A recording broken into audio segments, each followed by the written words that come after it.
ನಮಸ್ತೆ ರೈತ ಮಿತ್ರರೇ, ನಾನು ಸಂದೀಪ್, ತೋಟಗಾರಿಕೆ ತಜ್ಞ. ಬನ್ನಿ, ಇಂದಿನ ವಿಡಿಯೋದಲ್ಲಿ DAP ಬಗ್ಗೆ ಸಂಪೂರ್ಣ ಮಾಹಿತಿಯನ್ನು ತಿಳಿಯೋಣ.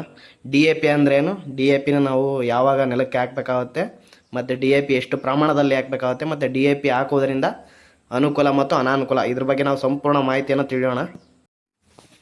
ರೈತ ಮಿತ್ರರೇ, DAP ಅಂದರೆ ಡೈಅಮೋನಿಯಂ ಫಾಸ್ಫೇಟ್ ಅಂತಾರೆ. ಅಂದರೆ ಇದರಲ್ಲಿ ಎರಡು ಮುಖ್ಯವಾದ ಪೋಷಕಾಂಶಗಳು ಇದ್ದಾವೆ. ಯಾವ್ಯಾವ ಅಂದರೆ ಸಾರಜನಕ ಮತ್ತು ರಂಜಕ. ಸಾರಜನಕ ಅಂದರೆ ನೈಟ್ರೋಜನ್ ಅಂತಾರೆ ಇಂಗ್ಲೀಷ್ನಲ್ಲಿ. ಇದು ಬಂದ್ಬಿಟ್ಟು 18% ಇರುತ್ತೆ. ಮತ್ತು ಈ ರಂಜಕ ಅಂದರೆ ಫಾಸ್ಫರಸ್ ಅಂತಾರೆ ಇಂಗ್ಲೀಷ್ನಲ್ಲಿ.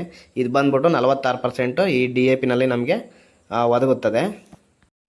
ಈ DAPಯಲ್ಲಿರುವಂತಹ ಈ ಪೋಷಕಾಂಶಗಳು, ಈ ಸಾರಜನಕ ಏನು ಮಾಡುತ್ತೆ, ನಮಗೆ ಗಿಡ ಬೆಳವಣಿಗೆ ನಮಗೆ ಮೊದಲನೇದಾಗಿ ಹೆಲ್ಪ್ ಮಾಡುತ್ತೆ. ಮತ್ತು ತದನಂತರ ಇದರಲ್ಲಿ ಇನ್ನೊಂದು ಪೋಷಕಾಂಶಗಳಿದೆಯಲ್ಲ, ಅದು ರಂಜಕ. ಆ ಫಾಸ್ಫರಸ್ ಏನು ಮಾಡುತ್ತೆ, ನಮಗೆ ಗಿಡ ಈ ರೂಟ್ ಬರೋಕ್ಕೆ ಅಂದರೆ ಬೇರುಗಳು ಬರೋದಕ್ಕೆ ನಮಗೆ ಹೆಲ್ಪ್ ಮಾಡುತ್ತೆ. ಮತ್ತು ಇದೇ ಫಾಸ್ಫರಸ್ ನಮಗೆ ನೆಕ್ಸ್ಟ್ ಇನ್ನೊಂದಕ್ಕೆ ಏನು ಹೆಲ್ಪ್ ಮಾಡುತ್ತೆ ಅಂದರೆ ಗಿಡಗಳಿಗೆ ಫ್ಲವರಿಂಗ್ ಅಂದರೆ ಹೂವು ಬಿಡುವ ಹಂತದಲ್ಲಿ ಕೂಡ ನಮಗೆ ಹೆಲ್ಪ್ ಮಾಡುತ್ತೆ. ಅಂದರೆ DAPಯಿಂದ ನಮಗೆ ಗಿಡ ಬೆಳವಣಿಗೆ ಆಗುತ್ತೆ, ಬೇರು ಬೆಳವಣಿಗೆ ಆಗುತ್ತೆ, ಮತ್ತು ಹೂವು ಬರೋದಕ್ಕೂ ಕೂಡ ನಮಗೆ ಹೆಲ್ಪ್ ಮಾಡುತ್ತೆ. ಹಾಗಾದರೆ ರೈತ ಮಿತ್ರರೇ, ಈ DAPಯನ್ನು ನಾವು ಯಾವ ಥರ ನಾವು ನೆಲಕ್ಕೆ ಕೊಡಬೇಕಾಗುತ್ತೆ ಮತ್ತು ಯಾವ ಪ್ರಮಾಣದಲ್ಲಿ ನಾವು ಕೊಡಬೇಕಾಗುತ್ತೆ ಮತ್ತು ಯಾವ ಯಾವ ನೆಲಗಳಿಗೆ ನಾವು ಈ DAPಯನ್ನು ಕೊಡಬೇಕಾಗುತ್ತೆ ಎಂದು ತಿಳಿಯೋಣ ಬನ್ನಿ. ಈ DAPಯನ್ನು ನಾವು ಬೇಸಲ್ ಅಪ್ಲಿಕೇಶನ್ ಮೆಥಡಲ್ಲಿ ಕೊಡ್ಬೋದು. ಅಂದರೆ ನಾವು ಗಿಡ ಸಸಿಯನ್ನು ನಾಟಿ ಮಾಡೋದಕ್ಕೂ ಮುಂಚೆ ಈ ನೆಲಗಳಿಗೆ ಉಗ್ಬಿಟ್ಟು ನಾವು ಮತ್ತು ಬೀಜ ಬಿತ್ತನೆ ಅವನ್ನ ಮಾಡ್ಕೊಂಡು ಹೋಗ್ಬೋದು. ತದನಂತರ ನೀವು ಟ್ರಾನ್ಸ್ಪ್ಲಾಂಟಿಂಗ್ ಟೈಮ್ನಲ್ಲಿ ಕೂಡ ಮಾಡ್ಬೋದು. ಅಂದರೆ ಗಿಡಗಳನ್ನು ನಾಟಿ ಮಾಡ್ತೀವಲ್ಲ, ಆ ಟೈಮಲ್ಲಿ ನೀವು ಕೂಡ ಈ ಗೊಬ್ಬರಗಳನ್ನು ಹಾಕ್ಬಿಟ್ಟು ಈ ನಾಟಿಯನ್ನು ಮಾಡಬೇಕಾಗತ್ತೆ. ಮತ್ತು ಇದನ್ನು ನೀವು ಯಾವುದೇ ಕಾರಣಕ್ಕೂ ಈ ಗಿಡದ ಬುಡದಲ್ಲಿ ಹಾಕ್ಬೇಡ್ರಿ, ಯಾಕಂದರೆ ಇದರಿಂದ ನಮಗೆ ಗಿಡ ಒಣಗುವ ಸಾಧ್ಯತೆ ಇರುತ್ತೆ. ಆದಷ್ಟು ಈ DAP ಮತ್ತು ಈ ಗಿಡಗಳು ಟಚ್ ಆಗದಿಲ್ಲ ಥರ ನೀವು ನೋಡ್ಕೊಳ್ಳಿ. ಮತ್ತು ಈ DAPಯನ್ನು ನೀವು ಹೂವು ಬರುವ ಸಮಯದಲ್ಲೂ ಕೂಡ ನೀವು ಸ್ವಲ್ಪ ಪ್ರಮಾಣದಲ್ಲಿ ನೀವು ಇದನ್ನು ಯೂಸ್ ಮಾಡ್ಬೋದಾಗುತ್ತೆ. ಹಾಗಾದರೆ ರೈತ ಮಿತ್ರರೇ, ಈ DAPನ ನಾವು ಎಷ್ಟು ಪ್ರಮಾಣದಲ್ಲಿ ಕೊಡಬೇಕೆಂದು ನಾವು ಅದನ್ನು ಬೆಳೆ ಆಧಾರಿತದ ಮೇಲೆ ನಾವು ಡಿಸೈಡ್ ಮಾಡ್ತೀವಿ. ಮತ್ತು ಈ ಮಣ್ಣಿನಲ್ಲಿ ಎಷ್ಟು ಪೋಷಕಾಂಶಗಳು ಇದ್ದಾವೆ ಅಂತ ನಾವು ಮಣ್ಣು ಪರೀಕ್ಷೆ ಮಾಡ್ತೀವಲ್ಲ, ಅದರ ಆಧಾರದ ಮೇಲೆ ನಾವು ಯೂಸ್ ಮಾಡ್ತೀವಿ. ನಾರ್ಮಲಾಗಿ DAP ನಾವು 50ರಿಂದ 100 kg ನಾವು ಯೂಸ್ ಮಾಡ್ತೀವಿ. ಮತ್ತು ಈ DAP ಒಂದೇ ಆದರೆ ನಮಗೆ ಸಾಲದು ಈ ಮಣ್ಣಿಗೆ. ಅದ್ರ ಜೊತೆಗೆ ನಮಗೆ ಪೊಟ್ಯಾಷ್ ಅಂಶ ನಮಗೆ ಕಡಿಮೆ ಬೀಳುತ್ತೆ. ಅದಕ್ಕೋಸ್ಕರ ಪೊಟ್ಯಾಷ್ ಯುಕ್ತ ಗೊಬ್ಬರಗಳು ಅಂದರೆ ಪೊಟ್ಯಾಷ್, MOP ಅಥವಾ 10-20 ಈ ಥರ ಗೊಬ್ಬರಗಳನ್ನು ಕೂಡ ನಾವು DAP ಜೊತೆಗೆ ಹಾಕಿದರೆ ಸಂಪೂರ್ಣ NPK ನಮಗೆ ಗಿಡಕ್ಕೆ ದೊರೆಯುತ್ತದೆ. ರೈತ ಮಿತ್ರರೇ, ಆದರೂ ಕೆಲವೊಬ್ಬರು ಹಳೊಬ್ರು ರೈತರು ಇರ್ತಾರಲ್ಲ, ಅವ್ರು ಹೇಳ್ತಾ ಇರ್ತಾರೆ DAP ನಮ್ಮ ಕಾಲದಲ್ಲಿ ಸೂಪರ್ ಕೆಲಸ ಮಾಡ್ತಾ ಇತ್ತು, ಈ ಕಾಲದಲ್ಲಿ ನಮ್ಗೆ ಯಾಕೋ DAPಗಳು ಅಷ್ಟೊಂದು ಕೆಲಸನೇ ಮಾಡ್ತಾ ಇಲ್ಲ ಅಂತಾರೆ.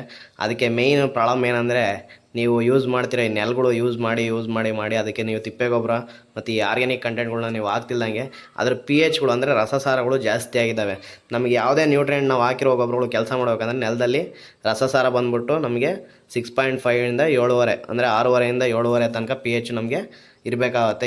ಇದ್ರ ಮೇಲಿಂದ ವೇರಿಯೇಷನ್ ಆದಾಗ ನಮಗೆ ನಾವು ಹಾಕುವ ಗೊಬ್ಬರಗಳು ಕೆಲಸ ಮಾಡಲ್ಲ. ಹಾಗಾದರೆ ನಾವು ಹಾಕುವಂಥ ಗೊಬ್ಬರ ಕೆಲಸ ಮಾಡ್ಬೇಕಂದ್ರೆ, ಅಂದರೆ ಈ ಉಪ್ಪಿನಂಶ ಅಂದರೆ ಶರಿಯ ಮಣ್ಣಲ್ಲಿ ಅಂದರೆ ಈ pH ಏನು ಜಾಸ್ತಿ ಇರುತ್ತೋ ನೆಲದಲ್ಲಿ 7ರ ಮೇಲೆ, ಆ ನೆಲಕ್ಕೆ ನಾವು ಏನು ಮಾಡಬೇಕಾದ್ರೆ ಜಿಪ್ಸಮ್ ಅಪ್ಲಿಕೇಶನ್ ಮಾಡಿಬಿಟ್ಟು ತದನಂತರ ನಾವು DAP ಹಾಕೋದ್ರಿಂದ ನಮಗೆ ಚೆನ್ನಾಗಿ DAP ಕೆಲಸ ಮಾಡುತ್ತೆ. ಈ ಆಮ್ಲೀಯ ಮಣ್ಣು ಅಂದರೆ ಅಸಿಡಿಕ್ ಸಾಯಿಲ್ ಅಂದರೆ pH ನಮಗೆ 7ರಿಂದ ಕೆಳಗಡೆ ಇರುತ್ತಲ್ಲ, ಆ pH ಅಂದರೆ ಮಣ್ಣಿನ ರಸಸಾರ 7ರಿಂದ ಕೆಳಗಿರುತ್ತಲ್ಲ, ಆಮ್ಲೀಯ ಮಣ್ಣಿಗೆ ನಾವು ಸುಣ್ಣ ಹಾಕೋದ್ರಿಂದ ನಮಗೆ ಮಣ್ಣಿನ ಬ್ಯಾಲೆನ್ಸು ಆಗುತ್ತೆ. ಅಂದರೆ 6.5ರಿಂದ 7ವರೆಗೆ ನಮಗೆ ಮಣ್ಣಿನ ರಸಸಾರಗಳು ಚೇಂಜ್ ಆಗುತ್ತೆ ಸುಣ್ಣ ಹಾಕೋದ್ರಿಂದ. ಹಾಗಾದರೆ ರೈತ ಮಿತ್ರರೇ, ಈ DAP ಯೂಸ್ ಮಾಡೋದ್ರಿಂದ ನಮ್ಮ ನೆಲಕ್ಕೆ ಆಗುವಂಥ ಪ್ರಾಬ್ಲಮ್ಗಳು ಮತ್ತು ಈ ಅನಾನುಕೂಲಗಳು ಏನಂತ ನಾವು ತಿಳಿಯೋಣ. ಯಾಕಂದರೆ DAPನ ಅತಿ ಹೆಚ್ಚಾಗಿ ನಾವು ಯೂಸ್ ಮಾಡಿದರೆ ಏನಾಗುತ್ತೆ, ಈ ನೆಲಗಳು ಏನಾಗುತ್ತೆ ಫುಲ್ ಹಾರ್ಡೋದು ಅಂದರೆ ಗಟ್ಟಿಯಾಗುತ್ತೆ, ಅದರಲ್ಲಿ ಪೋಷಕಾಂಶಗಳು ನಿಲ್ಲೋದಿಲ್ಲ. ಎಸ್ಪೆಷಲಿ ನಾವು DAP ಜಾಸ್ತಿ ಹಾಕೋದ್ರಿಂದ ನಮಗೆ ಜಿಂಕು ಮತ್ತು ಐರನ್ ನೆಲದಲ್ಲಿ ಇದ್ದರೂ ಕೂಡ ಅವು ಈ ಅಂದರೆ ರಂಜಕ ಇರುತ್ತಲ್ಲ DAP, ಅದ್ರ ಜೊತೆ ರಿಯಾಕ್ಷನ್ ಆಗ್ಬಿಟ್ಟು ನಮಗೆ ಗಿಡಕ್ಕೆ ಸಿಗ್ದಿಲ್ದಂಗೆ ಆಗುತ್ತೆ. ಅದಕ್ಕೋಸ್ಕರ ನೀವು ಅದಕ್ಕೆ ಎಷ್ಟು ಅಗತ್ಯಕ್ಕೆ ತಕ್ಕಂತೆ ನಾವು DAPನ ಯೂಸ್ ಮಾಡಬೇಕಾಗುತ್ತೆ. ಹಾಗಾದರೆ ರೈತರ ಮಿತ್ರರು ಸಾಕಷ್ಟು ಜನ ಗೊಂದಲ ಏನಂದರೆ ಬ್ಲ್ಯಾಕ್ DAP ಚೆನ್ನಾಗ ವೈಟ್ DAP ಚೆನ್ನಾಗ ಅಂತ ಕೇಳ್ತಾ ಇರ್ತಾರೆ. ಯಾಕಂದರೆ ಎರಡು DAPಯಲ್ಲೂ ಕೂಡ ನಮಗೆ ವೈಟ್ DAPಯಲ್ಲೂ ಕೂಡ ನಮಗೆ ಸೇಮ್ ಸಾರಜನಕ ರಂಜಕ ಇರುತ್ತೆ. ಅಂದರೆ 18% 46% NPK ಇರುತ್ತೆ. ಮತ್ತು ಇದು ಬ್ಲ್ಯಾಕ್ DAPಯಲ್ಲೂ ಕೂಡ ನಮಗೆ ಸೇಮೇ ಇರುತ್ತೆ. ಹಂಗಾಗಿ ಎರಡು ಯೂಸ್ ಮಾಡೋದ್ರಿಂದ ನಮಗೆ ಎರಡು ಸೇಮೇ, ಅದರಲ್ಲೂ ಕೂಡ ನಮಗೆ ಸೇಮ್ ರಿಸಲ್ಟ್ ಬರುತ್ತೆ, ಇದರಲ್ಲೂ ಕೂಡ ನಮಗೆ ಸೇಮ್ ರಿಸಲ್ಟ್ ಬರುತ್ತೆ. ಕಲರ್ ಏನಕ್ಕೆ ವ್ಯತ್ಯಾಸ ಅಂದರೆ, ಅದನ್ನು ನಾವು ತಯಾರಿಸ್ಬೇಕಾದ್ರೆ ಕೆಲವೊಂದು ಅಂಟು ಪದಾರ್ಥಗಳು ಮತ್ತು ಅವನ್ನ ನಾವು ಫಿಲ್ಲರ್ ಮೆಟೀರಿಯಲ್ ಅಂತ ಕರಿತೀವಿ. ಅಂದರೆ ಆ ಉಂಡೆ ಮಾಡ್ಬೇಕಾದ್ರೆ ಅದಕ್ಕೆ ಏನು ಮೆಟೀರಿಯಲ್ಸ್ ಬೇಕಾಗುತ್ತೋ ಆ ಮೆಟೀರಿಯಲ್ಸ್ ಬೇರೆ ಯೂಸ್ ಮಾಡೋದ್ರಿಂದ ನಮಗೆ ಮಾತ್ರ ಕಲರ್ಗಳು ಚೇಂಜ್ ಆಗುತ್ತೆ. ಆದರೆ ಎರಡರಲ್ಲೂ ಇರುವಂಥ ಪೋಷಕಾಂಶಗಳು ಒಂದೇ, ಕೆಲಸ ಮಾಡೋದು ಕೂಡ ಎರಡು ಒಂದೇ. ಕೊನೆಯದಾಗಿ ರೈತ ಮಿತ್ರರೇ, ನಿಮ್ಮ ಭೂಮಿ ಚೆನ್ನಾಗಿರ್ಬೇಕಂದ್ರೆ ಆದಷ್ಟು ಸಾಕಷ್ಟು ಈ ತಿಪ್ಪೆ ಗೊಬ್ಬರಗಳನ್ನು ಯೂಸ್ ಮಾಡಿ. ಮತ್ತು ನೀವು ಹಾಕುವ ಗೊಬ್ಬರಗಳು ಅಷ್ಟೇ DAP ಅವೆಲ್ಲ ಕೆಲಸ ಮಾಡ್ಬೇಕಂದ್ರೆ ನಿಮ್ಮ ನೆಲದಲ್ಲಿ ಎಷ್ಟು ತಿಪ್ಪೆ ಗೊಬ್ಬರ ಯಾವುದನ್ನ ಆಗಲಿ, ಕುರಿ ಗೊಬ್ಬರ ಆಗಲಿ, ಕೋಳಿ ಗೊಬ್ಬರ ಆಗಲಿ, ಅವು ಯಾವುದಾದ್ರೂ ಆಗಲಿ, ಒಟ್ಟು ನಾವು ಆರ್ಗ್ಯಾನಿಕ್ ಅಂದರೆ ಈ ಆರ್ಗ್ಯಾನಿಕ್ ಪದಾರ್ಥಗಳು ನಮ್ಮ ನೆಲದಲ್ಲಿ ಎಷ್ಟಿರ್ತಾವೋ ಅಷ್ಟು ನಮಗೆ ನಾವು ಹಾಕುವ ಗೊಬ್ಬರಗಳು ಕೆಲಸ ಮಾಡುತ್ತವೆ. ಹೆಚ್ಚಿನ ಮಾಹಿತಿಗಾಗಿ ನಮ್ಮ ಚಾನಲ್ನ ಸಬ್ಸ್ಕ್ರೈಬ್ ಮಾಡ್ಕೊಳ್ಳಿ. ಇನ್ನೂ ಬೇಜಾನ್ ವೀಡಿಯೋ ಬರ್ತಾ ಇರ್ತವೆ.